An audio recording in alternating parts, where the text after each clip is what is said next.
जय सिया राम जी। सबसे पहले आप दर्शन करो हमारे कान्हा के। ये बैठा है हमारा केशव, ये कृष्णा और उसके पास में हमारे पुण्य। और ये देखो, ये जो है लैपटॉप में कृष्णा देख रहे हैं। गाइज आज ना मैं आपको एक चीज बताती हूँ।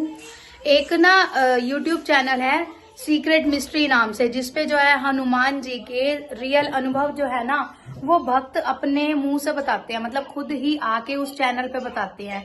तो मेरा भी उनके साथ एक वीडियो है, मतलब मैंने जो है मुझे जो अनुभव फील हुआ है मैंने वो वीडियो उनके साथ मतलब शेयर किया था, उनसे बात की थी। और इसी व्लॉग में मैं आपको पूरा का पूरा वो वीडियो दिखाऊंगी। आपको वो अनुभव सुन के कैसा लगेगा या आप क्या महसूस करोगे, कमेंट करके जरूर बताना। और अगर आपके साथ भी कोई अनुभव हुआ है तो वो कमेंट बॉक्स में जरूर बता देना। जय सिया राम। ये भजन गा रही हूँ, रो रही हूँ, एकदम से ऐसे फील हुआ कोई पीछे से आया और यूं सर पे हाथ रखे, मतलब वेट भी महसूस हुआ मेरे को सिर के ऊपर। उस दिन भैया बहुत ज्यादा अच्छा लगा था, मतलब ऐसे कि सच में वो यहीं पे मेरे पास बैठे हैं और सर पे हाथ रख रहे हैं। यूं नहीं होता फादर सिर पे हाथ रख रहे हैं, एकदम भार सा लगता है सिर के ऊपर दबा के। फिर किसी ने मेरे को बताया कि ना तू ऐसा कर, हनुमान वो तो हनुमान चालीसा पढ़ नहीं सकता, तू पढ़, जब तू उसे मिल ले और उसके माथे पे ना फूंक मार दे, भाई ये उसकी तरफ से होगा। बट मैं ये तब करूँ ना जब मुझे बच्चा दिखाया जाए। यहाँ पे बहुत इम्पोर्टेंट दो लाइन मैं बोलना चाहूँगा। एक तो दुनिया की सबसे बड़ी योद्धा माँ होती है, उसका सबसे बड़ा उदाहरण यहाँ पे देखा। और दूसरी लाइन हमारे प्रभु के लिए कि तुम रक्षक का हो को डरना। जब आप साथ है तो मुझे किसी भी चीज की चिंता करने की या किसी भी चीज से डरने की जरूरत नहीं है।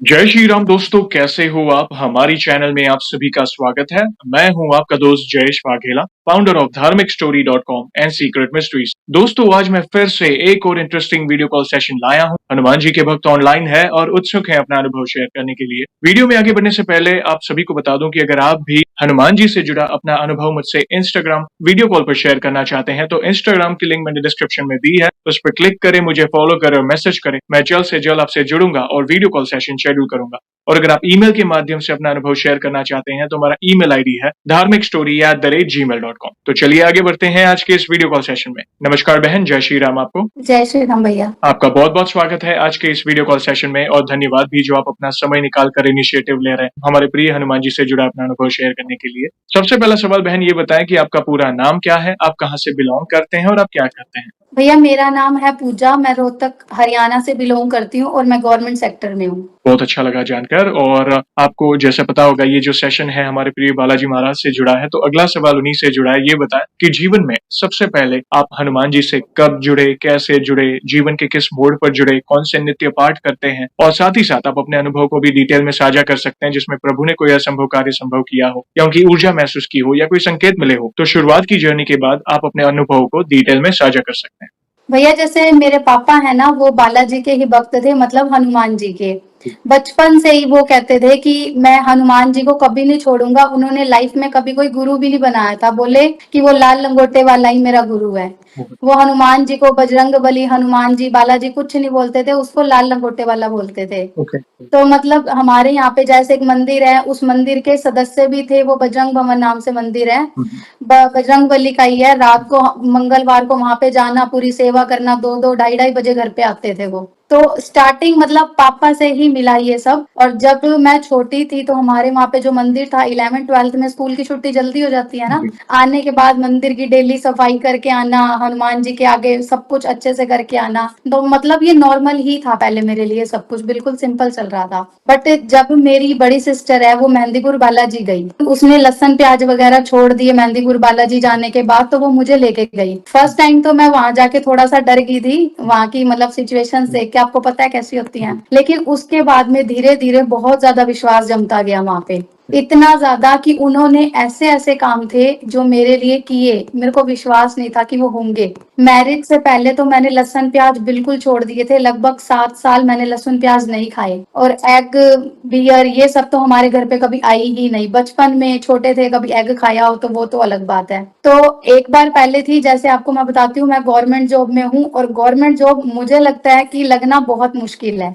मुझे लगता था कि मेरे लिए असंभव है, क्योंकि हमारी फैमिली में किसी की गवर्नमेंट गवर्नमेंट जॉब नहीं थी। मैं मेहंदीपुर बालाजी गई, वहां पे मैंने अर्जी लगाई कि मुझे जॉब चाहिए, और कहते हैं वहां पे अर्जी जो लगती है ना 6 महीने के बाद आप दोबारा लगा सकते हो, लेकिन ये 6 महीने में विश पूरी हो जाती है। तो मेहंदीपुर बालाजी में मैंने ऊपर पंचमुखी पे अर्जी लगाई थी कि मुझे जॉब चाहिए।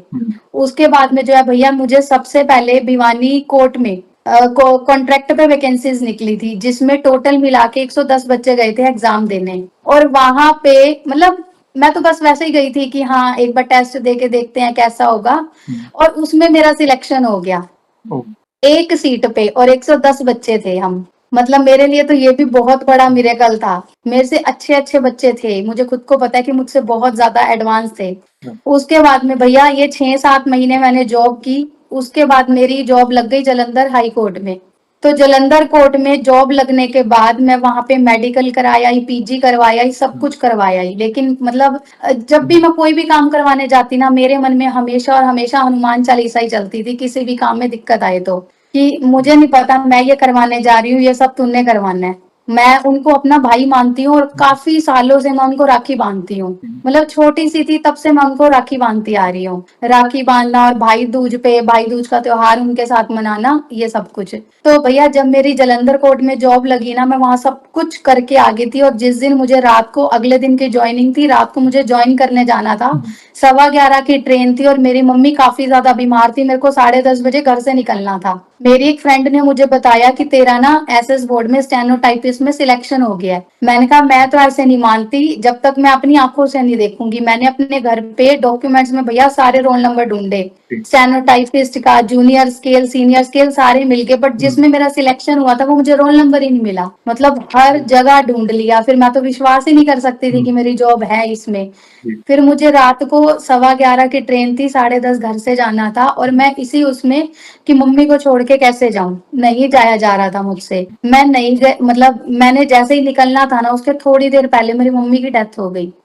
तो वो नेचुरल था कि हाँ अब तो मेरे को नहीं जाना, मैं नहीं गई। मैंने वो जॉब छोड़ दी। सबने बहुत समझाया कि लाइफ स्पॉइल नहीं करनी, जाना है। फिर मैंने मन में एक ही बात हनुमान जी को कही कि सब कुछ तेरे हाथ पे छोड़ रखा था मैंने।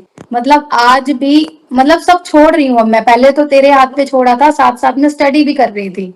लेकिन आज मैं तेरे आगे ये बात बोल रही हूँ, तूने मुझे ऐसी सिचुएशन में लाके खड़ा कर दिया कि मैं कुछ नहीं कर सकती इस टाइम। जॉब दी है बट मुझे ही लात मारनी पड़ रही है उसको। तो और जो मैं सुन रही हूँ मेरे को दिया, वो तो मुझे पता ही नहीं है कि दी है आपने। तो मैंने बोला अब सब तुझ पे छोड़ा है, ना मैं आज के बाद पढ़ूंगी, ना मैं आज के बाद मांगूंगी तुमसे। मुझे जॉब चाहिए या नहीं चाहिए, मैंने बिल्कुल सब कुछ छोड़ दिया। लेकिन वही बात है भैया, जब जिनको हम मानते हैं ना, उनसे ज्यादा हम 2 से 3 दिन नाराज रह पाते हैं। नहीं रह जाता, तीसरे चौथे दिन फिर से वो मन में हनुमान चालीसा और ये सब। फिर मैंने उनको बोला कि देख ले तूने क्या करना है, जिंदगी बनानी है या क्या करना है। 21 अगस्त को भैया मेरी मम्मी की डेथ हुई थी, और 2 महीने के अंदर अंदर सब कुछ हो गया। 28 अक्टूबर को मैंने एज ए स्टेनोटाइपिस्ट रोहतक में ही ज्वाइन कर लिया, अपने ही शहर में। ओहो, क्या बात। मतलब जिस वजह से अपने भाई को, पापा को छोड़ के नहीं जा रही थी कि वो तो बहुत दूर है, पीछे इनका खाना कौन बनाएगा। और उन्होंने मेरे को जॉब भी दी, मेरे ही शहर में दी, और भाई और पापा के बिल्कुल पास रखा, कहीं भी नहीं जाने दिया। जबकि बहुत दूर दूर सिलेक्शंस होते हैं, तो उन्होंने बिल्कुल, मतलब ये मेरे लिए असंभव कार्य था जो उन्होंने पूर्ण किया। इसके लिए मैंने उनकी बाद में सवा मनी भी लगाई थी मेहंदीपुर बालाजी में जाके। एक तो भैया ये मेरा अनुभव था, मतलब जो चीज बिल्कुल नामुमकिन थी मेरे लिए, मुझे था कि कभी मिलेगी ही नहीं, उन्होंने वो चीज दी थी मुझे। और डेली का मेरा ये था, मतलब जोत जलानी है, सुबह भी जलानी है, शाम में भी जलानी है। और जैसे बालाजी को मानते हैं तो मंगलवार शनिवार हम भोग भी लगाते हैं घर पे अग्नि का। वही नॉर्मली हनुमान चालीसा पढ़ना, नरेंद्र कौशिक के बालाजी के भजन मुझे बहुत पसंद है, उनके लिए शाम को बैठ के 1-2 भजन मैं जरूर गाती थी। मतलब मुझे बहुत ज्यादा अच्छा लगता था। एक बार तो पता नहीं, कई बार ऐसे नहीं होता भैया कि हम सब कुछ होते हुए भी बहुत लोनली फील कर रहे होते हैं जी। तो मतलब बहुत अकेलापन लग रहा था। मैं जोत पे बैठी थी, आंखें बंद थी, उनका एक भजन गा रही थी, तू बन बैठा बज्जर का बाबा कद बोलेगा। तो मैं बैठी थी, मैंने एक कॉपी पे ना पहले भजन लिख रखे थे बहुत सारे, तो वो भजन मैं साथ साथ गा रही थी, और शायद फोन में भी चलाया हुआ था, और मतलब कंटिन्यूअसली मेरे आंसू आ रहे थे। मैं ये फील कर रही कि मेरा कोई नहीं है, सिर्फ तू, मतलब तू है प्रभु, और कोई भी नहीं है। इस टाइम मुझे प्रूफ चाहिए कि तू है मेरे पास, ऐसा कुछ कर कि मेरे को अभी के अभी लगे तू है इस एनवायरनमेंट में।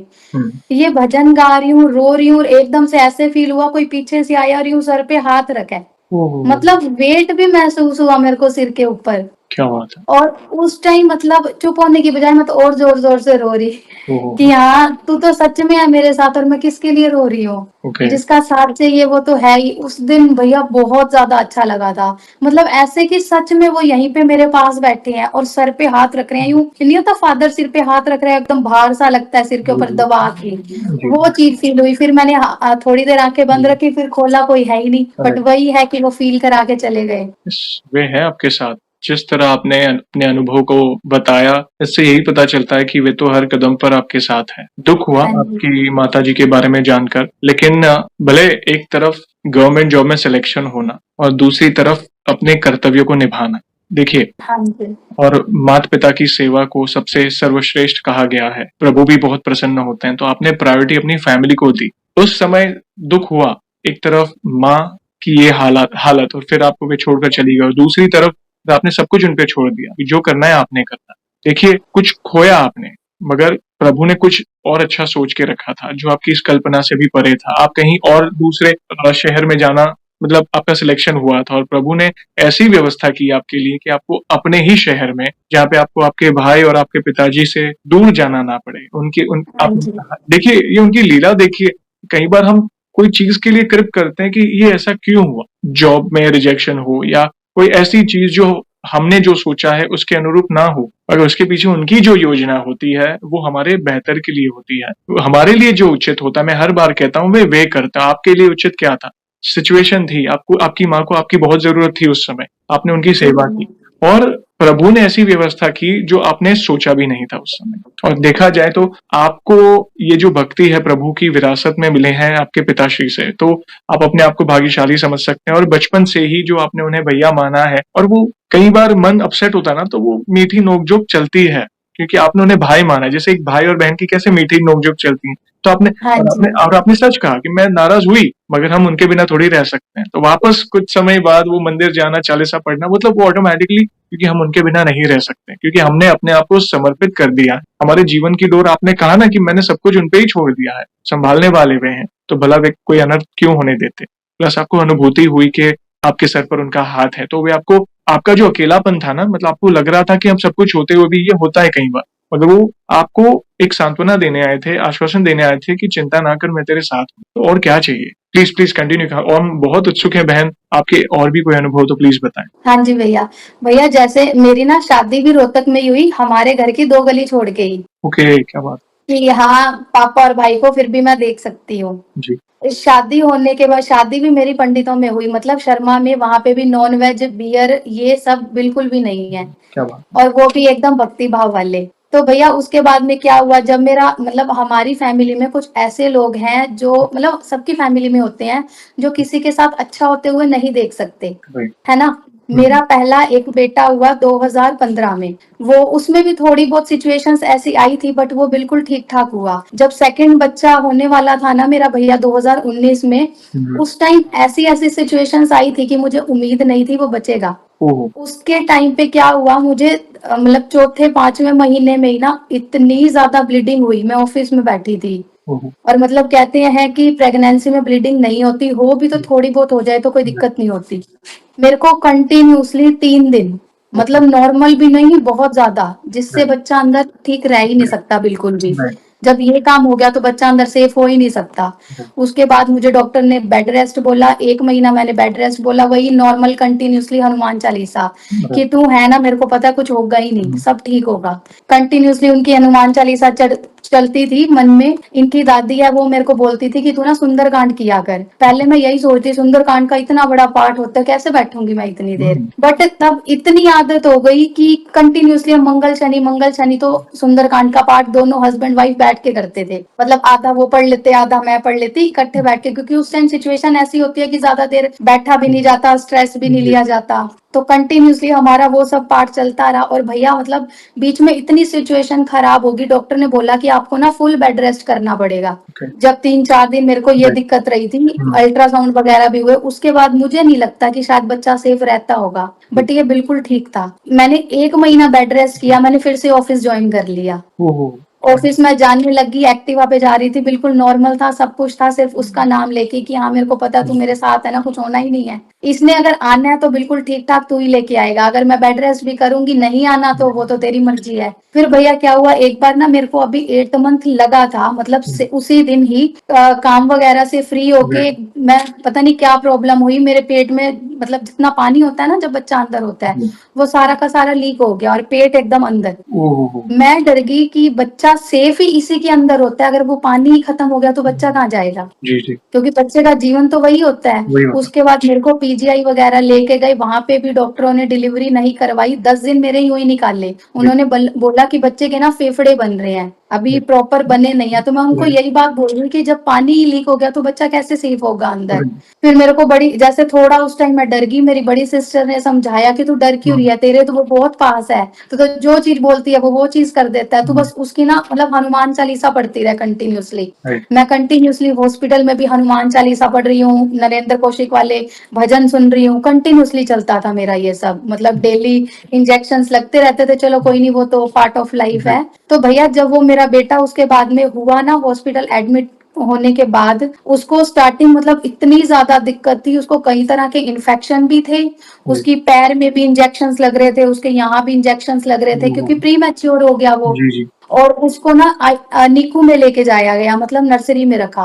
मेरे को तो एक बार सिर्फ दूर से थोड़ी सी झलक दिखाई थी, मुझे देखने भी नहीं दिया उसको, बिल्कुल मतलब लगा लो कि क्रिटिकल सिचुएशन थी।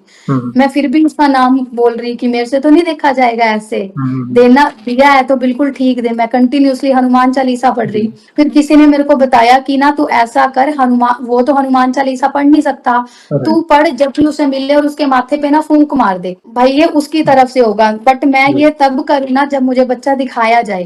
तो वो एक नर्सरी में था, तब तक मैं कंटिन्यूअसली खुद हनुमान चालीसा पढ़ती थी। 1 से 1.5 दिन वो एक नर्सरी में रहा, वो थोड़ा सा ओके हो गया, उसको दूसरी नर्सरी में शिफ्ट कर दिया। दूसरी नर्सरी में ये था कि हम मदर का जो फीड होता है ना, वो बच्चे को ना डिब्बी में पैक करके दूध मतलब ऊपर भेज सकते थे।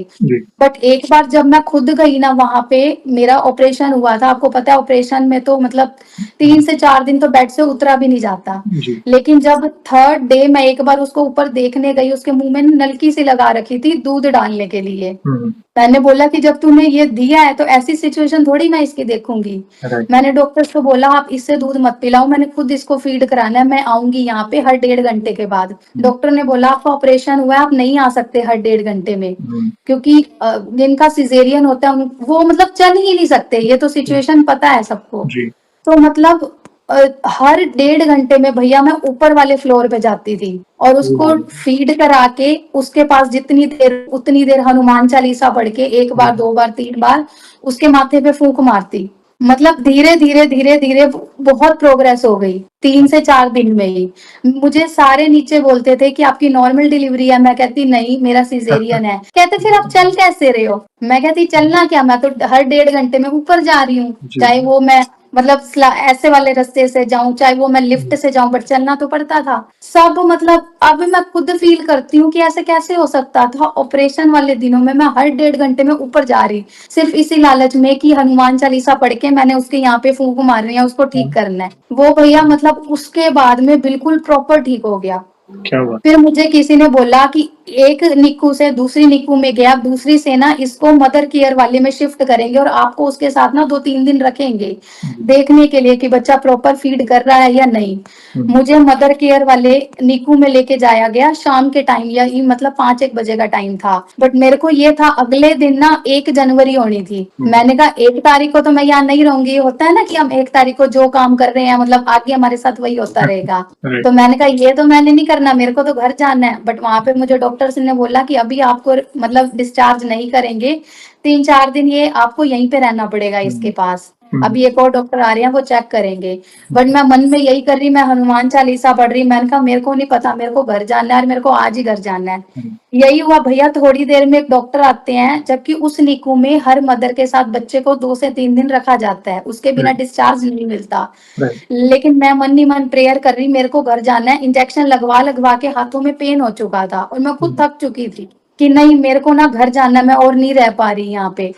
मन में हनुमान चालीसा पढ़े जा रही हूँ कंटिन्यूअसली कि डॉक्टर आए, कुछ ऐसा चमत्कार हो कि अपने आप बाबा उसके सामने आए, उसके अंदर आए और मेरी छुट्टी करवा दे। भैया यही हुआ, थोड़ी देर में डॉक्टर आते हैं, वो बोलते हैं कि ये बच्चा बिल्कुल ठीक है, आप डिस्चार्ज ले सकते हो। आप चाहे फाइल अभी तैयार करा लो या फाइल सुबह तैयार करा लो। लेकिन दूसरे डॉक्टर जो वहां पे थे, वो उनको ये बोल रहे कि नहीं, इनको डिस्चार्ज अभी नहीं देना, ये तो मदर के साथ अभी शिफ्ट हुआ है यहाँ पे। वो बोल रहा, दूसरा डॉक्टर जो आया था वो बोल रहा कोई बात नहीं, इनको कर दो, डिस्चार्ज कर दो, ये बिल्कुल ओके है। फिर उन्होंने बोला अगर आप अभी डिस्चार्ज की फाइल बनवाते हो तो आपको सुबह तक मिलेगा।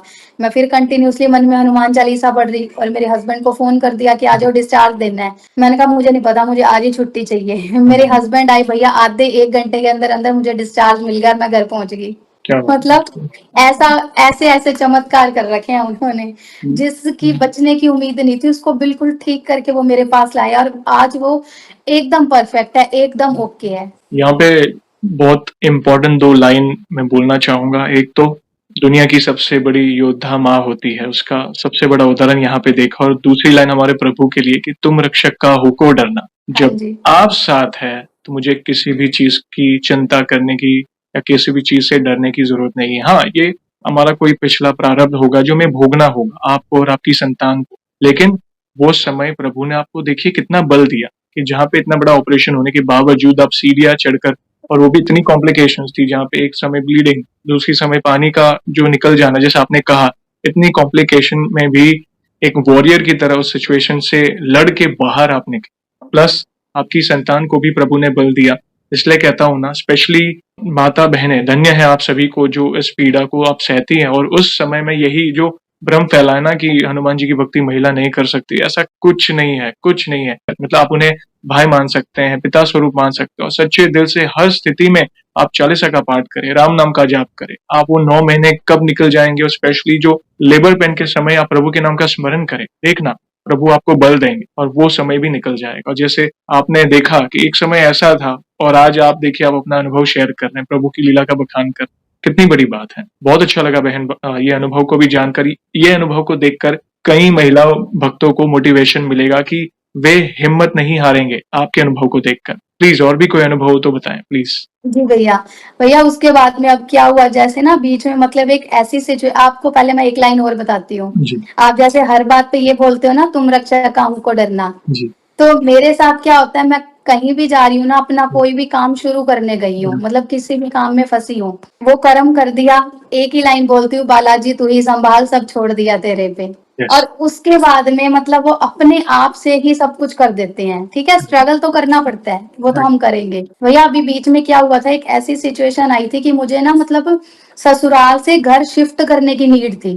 तो मैंने गवर्नमेंट क्वार्टर के लिए अप्लाई किया था, और गवर्नमेंट क्वार्टर भी सच बताऊं मुझे उम्मीद नहीं थी मुझे मिलेगा। रेंट पे हम कहीं जा नहीं सकते थे क्योंकि ससुर जी मानते नहीं इस चीज को, और उनके अगेंस्ट मैं कभी जा नहीं सकती। मैं उनकी बहुत रिस्पेक्ट करती हूँ, उनके अगेंस्ट कभी भी नहीं जाती।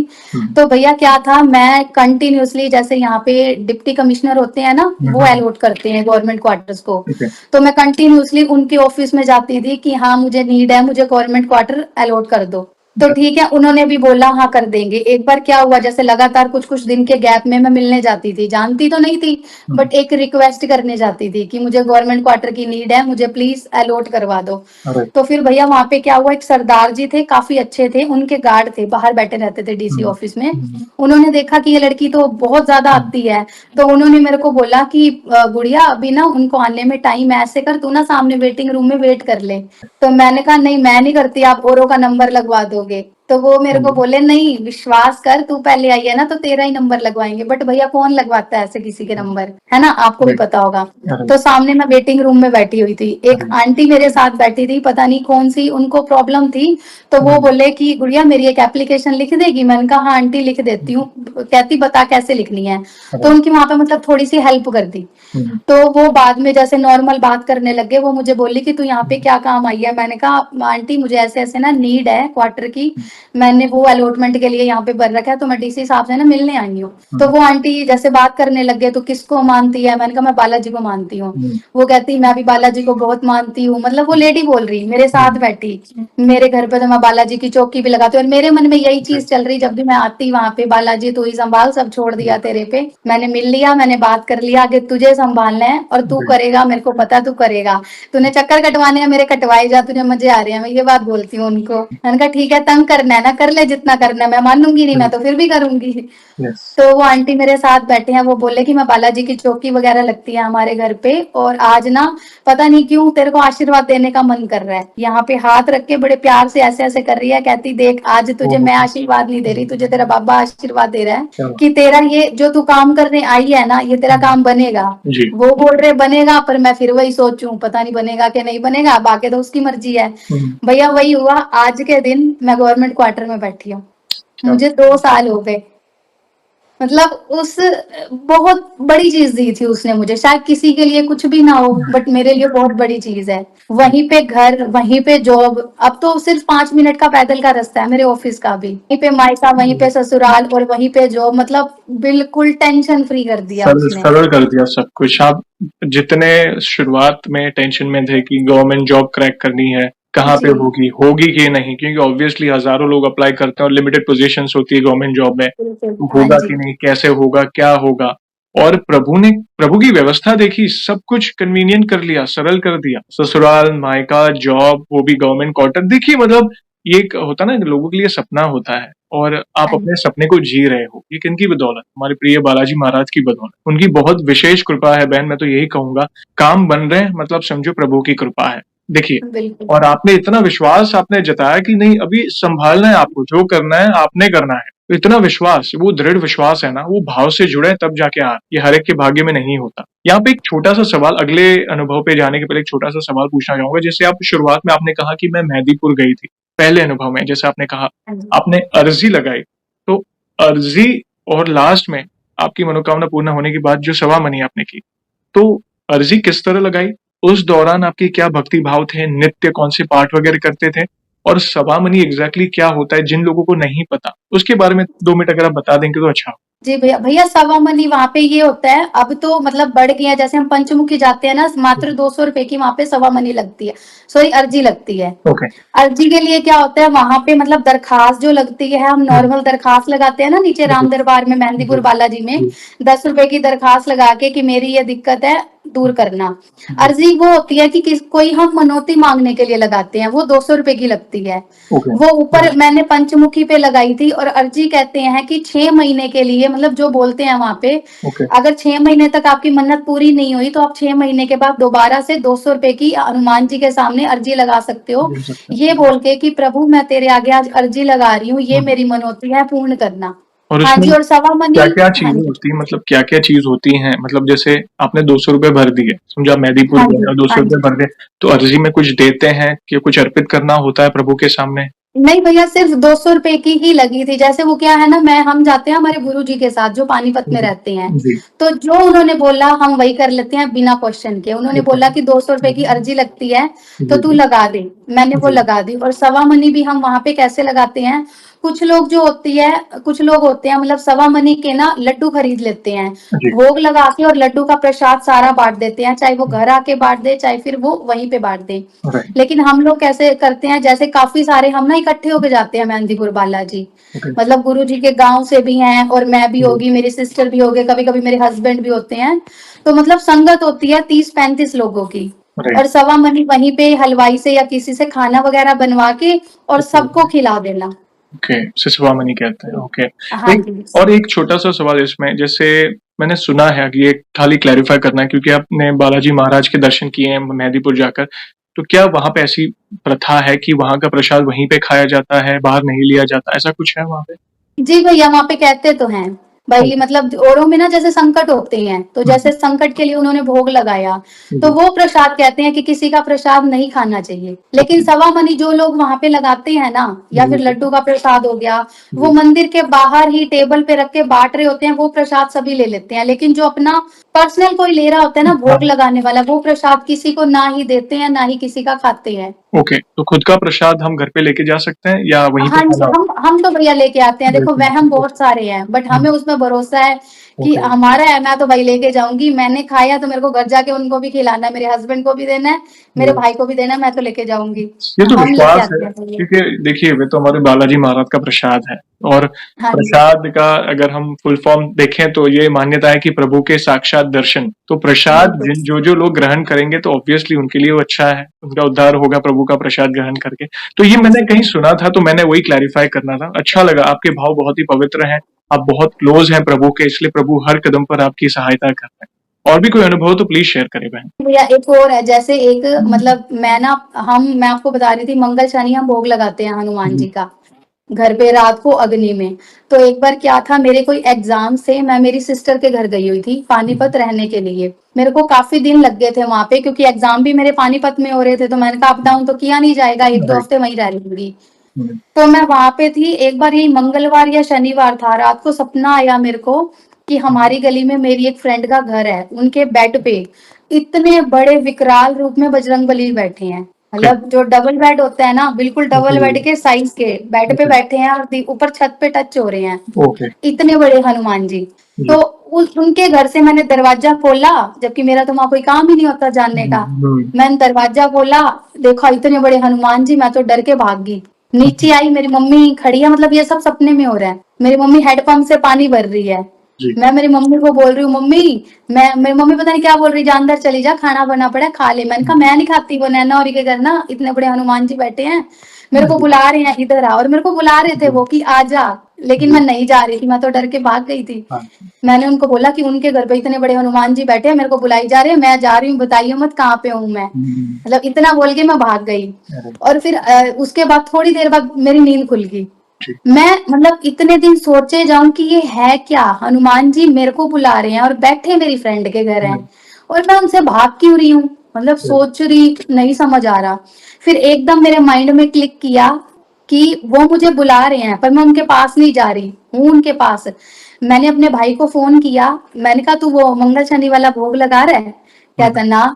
मैंने कहा बस फिर इसीलिए वो मेरे को कह रही है, तो मेरे को कर तो रही है मेरे कर्म, जी, पर बाहर बैठे किसी और के घर में कर रही है। जी, जी, मतलब तब तक मेरे माइंड में यही सब चल रहा था। फिर मैं घर आई हूँ, मैंने मंगलवार अपने घर पे भोग लगाया, उसके बाद में ये सब बंद हो गया। मतलब ये वाली सोच आना एकदम से तभी समझ में आया कि ये क्यों आया था मेरे सपने में, कि तू हाँ मेरा नाम ले रही है, तू भोग लगा रही है, तू सब कुछ जी, कर रही है, बट तू किसी और के घर में कर रही है। तो मैं जी। तेरे को बुला रहा हूँ कि अपने घर आ जा, अपने घर कर ले। ये रिमाइंड हाँ कराने जी। आए थे क्योंकि आप भाव से जुड़े हैं ना, मैंने पहले ही कहा, वो हर कदम पर आपके द्वारा दी गई सेवा स्वीकार रहे हैं। तो कई बार अगर वो मिस हो जाता है तो प्रभु भी ऑब्वियस ऐसा नहीं कि हम प्रभु भी अपने भक्त की राह देखते हैं, वेट करते हैं। भाव है, उन्हें किसी चीज़ की थोड़ी कोई आवश्यकता है, पूरा ब्रह्मांड उनका है। मगर एक भाव हाँ है ना, जी। भक्त कुछ लाता है, उनके लिए प्रेम से बनाकर लाता है या जो भी भोग आप लगाते हो घर में भी, तो प्रभु भी वेट करते हैं कि नहीं आज मैं अपने भक्त की सेवा वो इस तरह आपकी सेवा स्वीकार कर। बहुत-बहुत अच्छे-अच्छे अनुभव शेयर किए बहन, थैंक यू वेरी मच। और एक सवाल पूछना चाहूँगा, उसके पहले मैं आपके पीछे एक बहुत ही सुंदर चित्र देख पा रहा हूँ। आप सारे दर्शकों को भी अगर दर्शन करा दें प्रभु के, बहुत ही सुंदर बालाजी महाराज के दर्शन हैं। एक बार के लिए कैमरा घुमा लीजिए, ताकि हाँ जी, सारे बिल्कुल। भक्तजन भी दर्शन कर सकें। थोड़ा कैमरा ऊपर करिए, ताकि क्या बात है! जय श्री राम। जय श्री राम। Thank you. मेरी नज़र आप जब अपना अनुभव शेयर कर रहे थे तो पीछे ही जा रही थी, सोचा क्यों ना सारे भक्तजन दर्शन करें। Thank you very much. और एक सवाल पूछना चाहूँगा, जैसे आज हमने आपके प्यारे-प्यारे अनुभव सुने, हमारी चैनल में आपने बाकी भक्तों के भी अनुभव सुने। तो आप वैसे कब से हमारी चैनल के वीडियोज़ देख रहे हैं और बाकी भक्तों के अनुभव देखकर आपको क्या प्रेरणा मिली? आप अपने शब्दों में भैया बताइए। आपके चैनल की वीडियोस देख के ना मैं बता नहीं सकती कि मेरी लाइफ में क्या चेंज आया है। ओके। मैं उनका नाम लेती थी, बट प्रॉपर नहीं कर रही थी कुछ भी। जी। जैसे सुबह बैठी हूँ मैं राम नाम की माला करती हूँ, ओम सीताराम एक माला करती हूँ राइट। और जोत वगैरह जलानी, और शाम को नॉर्मल हनुमान चालीसा पढ़ ली तो पढ़ ली, नहीं तो मन में पढ़ता रहा, जरूरी नहीं कि मंदिर के आगे। मैंने एक चैनल देखा करती थी जिसपे ना मतलब कान्हा की, लड्डू गोपाल की सच्ची घटनाएं दिखाते थे, लीलाएं दिखाते थे। जी, मेरे पास भी हैं, वो बहुत लीला करते हैं घर पे, जी। बट अभी तो हम इस टाइम बजरंग बली के वो बता रहे हैं अनुभव। राइट।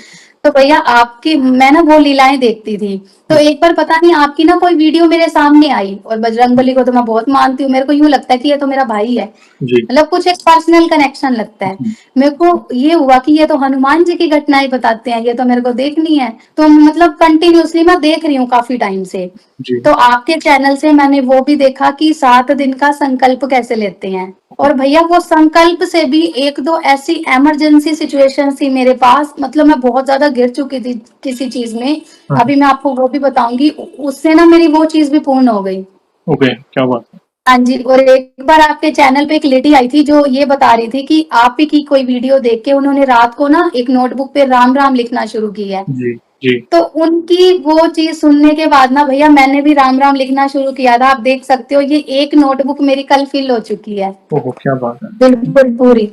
जय श्री राम। कल ही कल परसों परसों ही मैंने एक और स्टार्ट करी है। क्या बात है। जबकि हमारे यहाँ पे एक मंदिर है, यहाँ पे हनुमान जी का ही है, वहां से बुक्स मिलती हैं जिसपे हम राम राम लिखते हैं। वो बुक मैं कई बार लेके आई हूँ पर कभी पूरी नहीं करती थी, एक दिन लिखा फिर छोड़ दिया।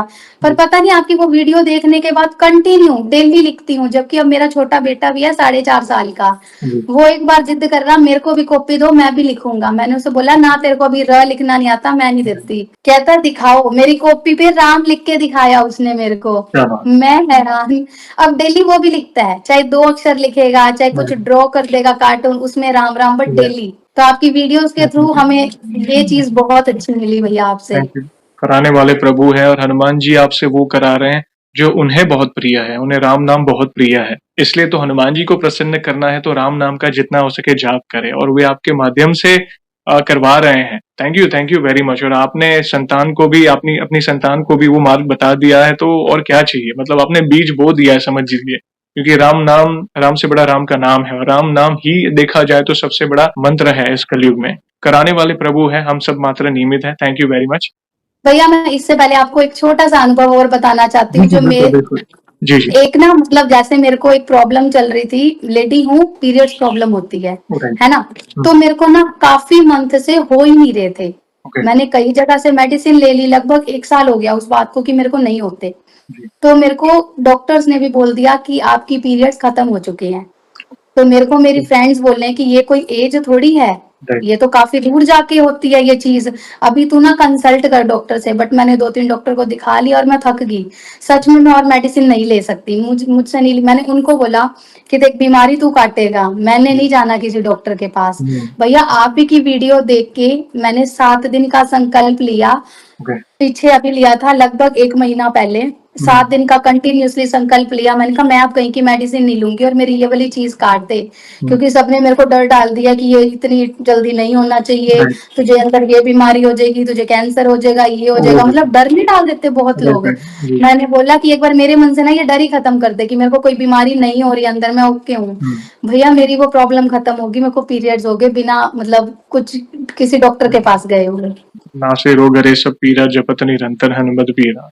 हाँ जी। प्रभु हैं, बस सच्चे दिल से स्मरण करें और आप तो पग-पग पर उनके नाम का स्मरण कर रहे हैं। हर कदम पर उन्हें संकल्प के माध्यम से हो, अर्जी के माध्यम से हो, राम नाम के जाप के माध्यम से हो, ये उनकी वे कहीं न कहीं चलते-फिरते, उठते-बैठते आपके कार्य कर रहे हैं। तो ये कितनी बड़ी कृपा है और आपको देख के आज जो भी महिला भक्त, स्पेशली महिला भक्त और जो भी पुरुष भक्त भी देख रहे हैं, आप भी अपने घर में गाइड कर सकते हैं माताएँ-बहनों को कि अगर वो सिचुएशन में है तो आप प्लीज़ आप प्रभु के नाम का स्मरण करें, राम नाम का जाप करें, हनुमान चालीसा का पाठ करें।